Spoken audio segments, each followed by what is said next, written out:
2157. A voiceover narrates, Earth has forgotten about wars and famine. Nature has revived. Medicine has conquered deadly diseases. Humanity is exploring unknown planets, entrusting the search for extraterrestrial life in deep space to students full of strength, courage, and a belief in goodness. A young man named Max embarks on another flight. Suddenly, his spacecraft is damaged by an asteroid and makes an emergency landing on an unknown planet. Max steps outside, and immediately his shuttle explodes, leaving him without communication. But he doesn't despair, and first of all, decides to explore. By all parameters, the planet resembles Earth, and the astronaut hopes to find help and maybe a communication system here. But an indigenous inhabitant captures him in the forest. To understand the language of this planet, Max inserts a translator capsule into his ear. The indigenous person, named Zeph, turns Max over to the authorities. They put a helmet on Max that can project a person's thoughts and memories onto a screen and begin the interrogation. At the same time, in a nearby room, Corporal Gaius is assigned to transport Max to the capital as a subconvoy. Here, Max senses a strange signal, and everyone around starts chanting the anthem of the guard. Later, they pass by a strange tower, which, according to Gaius, serves to protect against enemies. Suddenly, its base explodes, and the structure collapses onto the road. Gaius is trapped inside the car, but Max pulls the corporal out. It turns out that this act was carried out by the rebels, the main enemies of the supreme authority of the state. The two men reach the capital on foot. Meanwhile, the head of the Department of Special Research, known as the Wanderer, summons his subordinate named Fank and instructs him to deliver Max to the department. Fank takes Max away, while the Republic's prosecutor reports that the Wanderer has taken in a strange savage, and instructs gathering all available information about it. Then it's time to activate the towers, and everyone prepares in their own way. The prosecutor enters the bathroom and clamps a special stick between his teeth. Meanwhile, Fank has a seizure, and while soldiers assist him, Max manages to escape from the vehicle. The shocked young man walks through the city, marveling at the unfamiliar and incomprehensible life. Meanwhile, the unknown fathers gather for a meeting, as they call the rulers of this planet. After a long walk, Max enters a local cafe where he stands up for a waitress who was insulted by one of the patrons. The grateful girl introduces herself as Rada. It turns out that she is the sister of Corporal Gaius. While escorting her home, Max gets into a brawl with a street gang and defeats them. Impressed, Rada takes him to her place. Later, Gaius returns home. Max starts asking questions about the workings of their world and quickly realizes that Rada and Gaius's minds are poisoned by propaganda and false information. Rada is convinced that their planet is hollow, and there is no such thing as the sky or space. Meanwhile, Gaius educates his new friend about the political structure of their state, known as Saraksh. The Unknown Fathers are the saviors of the homeland who have stopped wars with the help of defense towers that protect the country from attacks. Nobody knows the Unknown Fathers' true identities because they are not rulers, but public servants. At Max's request, Corporal recommends him for the guard. Max demonstrates a high level of training, which surprises Gaius. The two men often argue about politics, and one day Gaius admits that neighboring states hate Saraksh because they were once a single state united by a common history.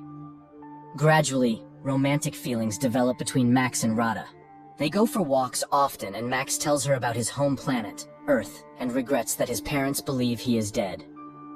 Soon, Max is tasked with catching rebels, whom they identify by their regular seizures reminiscent of epileptic fits. One of the rebels attacks the captain, and Max saves his life, after which the captain suddenly regrets catching them, as they are also human beings. Max reveals that he considered them something like savages. Later, Max attends interrogations and sees that the rebels are not terrorists, as the Unknown Fathers label them, but ordinary people with their ideals and beliefs. Max cannot come to terms with the cruelty of the interrogations, and simply cannot believe that someone is paying the rebels to hate the government. Meanwhile, Fank reports to the Wanderer that he has found the savage, while Gaius and Max are summoned to the captain of the guard, who orders Max to execute the arrested rebels. Max leads the condemned to the execution site in the forest, but soon he returns to the commanding officer, drops his gear and weapons, as he has released the arrested rebels and walks away. Max begins to speak about the real and just order of the world that exists on Earth. In response, the captain shoots Max, and Gaius is ordered to write a report about the transfer. Meanwhile, the unknown fathers are discussing an attack on neighboring states. The prosecutor advocates for starting a war, and the chief father orders them to come up with a pretext, such as an attack on a tower. During this time, Max's body is recovered by the rebels. Among them is a doctor who is astonished because, according to all the rules, Max should have died. He reveals that the unknown fathers are a group of conspirators who have seized power and eliminated dissenters, thus diverting the population's attention from poverty and corruption. The towers are transmitters of special radiation that hypnotizes the impoverished people, although most of them do not notice it. The minority, which includes the rebels, experiences excruciating pain. The transmitters are activated twice a day across the country, causing people to go insane and die. Max is recognized as one of their own and taken for an operation to sabotage the tower, organized by the prosecutor through a traitor. Amid gunfire, Max makes his way to the transmitter and detonates it. However, the rebel squad perishes. Max seeks refuge in Rada's apartment, where he reveals everything he has learned about the towers. Gaius does not believe this and suggests that Max should return to his home and take Rada with him. But at that moment, the guards storm the apartment and arrest the men. Max is incarcerated in a prison, where he is recognized by the indigenous Zeph, who is also a rebel. Max tells Zeph about the tower's destruction and the loss of the rebel squad. Meanwhile, the Wanderer asks the prosecutor to hand over Max to him. The prosecutor, however, requests in return to halt the development of more precise transmitters, as he fears that his secret will be revealed since his reaction to the radiation is similar to that of the rebels, meaning he is also a dissenter. Later, Max and other death row inmates are sent to clear the southern borders of the remaining war robots. During this time, the prosecutor learns that Max is immune to the emitters. He decides to break the agreement with the Wanderer and orders Max to be brought to him. The next day, Max attempts to convey to the rebels the idea that they should not destroy the towers one by one, but strike at the center, where the signal originates. Zeph becomes furious and explains that the towers are not for identifying dissenters. They are active continuously, not just twice a day. The radiation from the towers robs people of their ability to think critically. However, it makes them believe everything that newspapers, radio, teachers, and preachers say. People can be made to believe anything. Only the rebels understand this, as the radiation does not hypnotize them, but only inflicts agonizing pain. Zeph continues. There are mutants in the south who are also unaffected by the radiation. However, they have no dealings with humans. Just then, they hear the roar of an engine, and Zeph identifies it as a self-propelled tank, trying to kill them. Max sprints to the tank, climbs inside, and disables the automatic control system. He then informs his friends that he is heading south to find allies and destroy the towers. At the border, the military attempts to stop the tank, and among them, Max recognizes Gaius. Taking him captive, Max breaks through the barricades. On the way, Max tells Gaius about the true situation on this planet, and Gaius becomes convinced of his accuracy when, at the designated time, he is outside the tower's range and does not feel the radiation. Gaius gets angry upon realizing that he has been a puppet of the government all this time, but Max tries to calm him down and reminds him that there are 40 million people like him, and it is for them that he initiated this rebellion. During a stop, residents of the steppes, referred to as mutants, appear near the tank. They behave peacefully and offer food to the travelers. The guys proceed to the ruler of these lands, noting the poverty and destitution of the population. They are told that it is dangerous to live here after the last war, but these people are outcasts with nowhere else to go. Max suggests to their leader, the Duke, to start a rebellion against the unknown fathers, but the mutants are physically and morally too weak to help in the uprising. The mutants propose that the guys seek help from the island empire.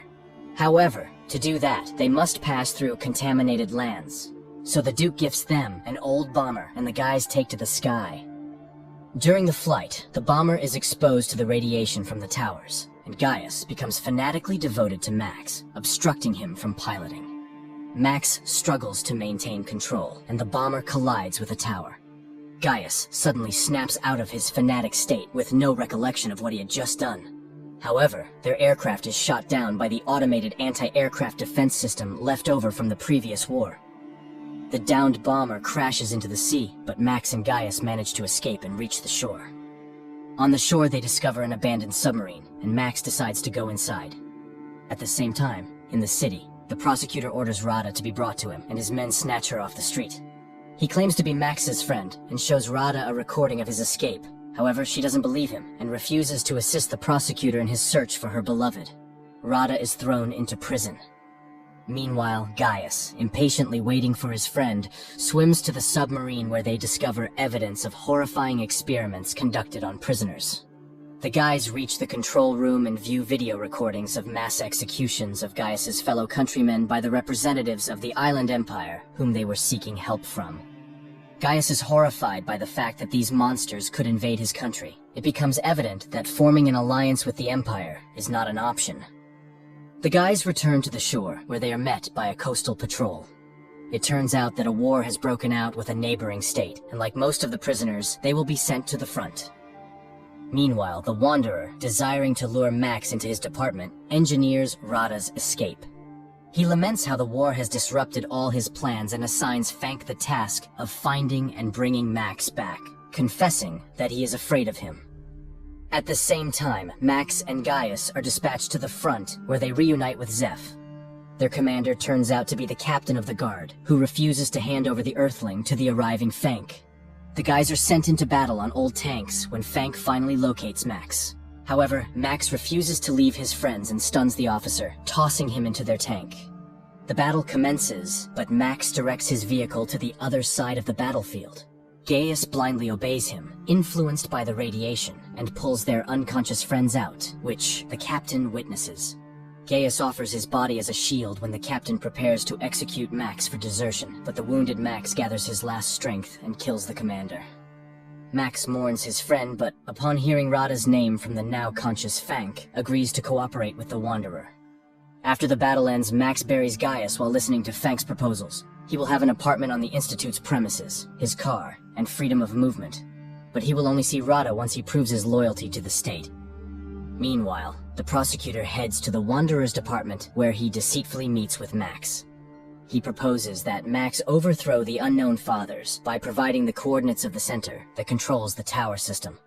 Upon infiltrating the center, Max must activate special radiation, causing waves of depression, which will subdue all the people in the country, including the military.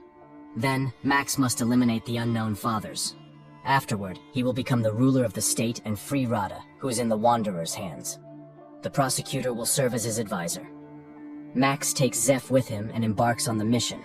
He arrives at the center and issues orders to his associates, instructing them to detonate the bomb in the trunk if he does not return.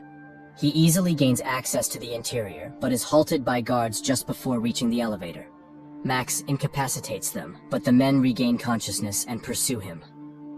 Max reaches the control center and activates the depression mode throughout the country. The Wanderer watches as people fall to the ground and rushes toward the control center.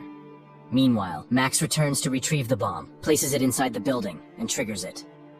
Then, he leaves the site of the impending explosion. The Wanderer initiates a pursuit of Max and, catching up with him, engages in a confrontation. At that moment, a powerful explosion resounds, destroying the main transmitter. People on the streets begin to regain their senses and sobriety as Max rushes to find Rada and locates her in a cryo chamber. He carries the girl outside, but the Wanderer blocks his path. It is then revealed that he is, in fact, an employee of Galactic Security from Earth, who arrived on the planet 20 years ago to assist it. Now, chaos erupts on the streets, leading to a power struggle in which many people will perish. In his rage, the Wanderer beats up a foolish student who destroyed the fruits of his labor. Forgetting about economics and inflation, the state faces famine and invasion from neighboring countries. Max starts to resist and, in turn, accuses the Wanderer of allowing the construction of the towers and the enslavement of the local population. However, the Wanderer reminds him of the laws of history, where all rational beings go through the experience of wars and enslavement. This planet is no exception. It is at this point that Max declares that he is now home. As long as he is alive, he will fight against inflation, hunger, and wars, and will not allow the establishment of yet another society based on slavery. Rada comes to Max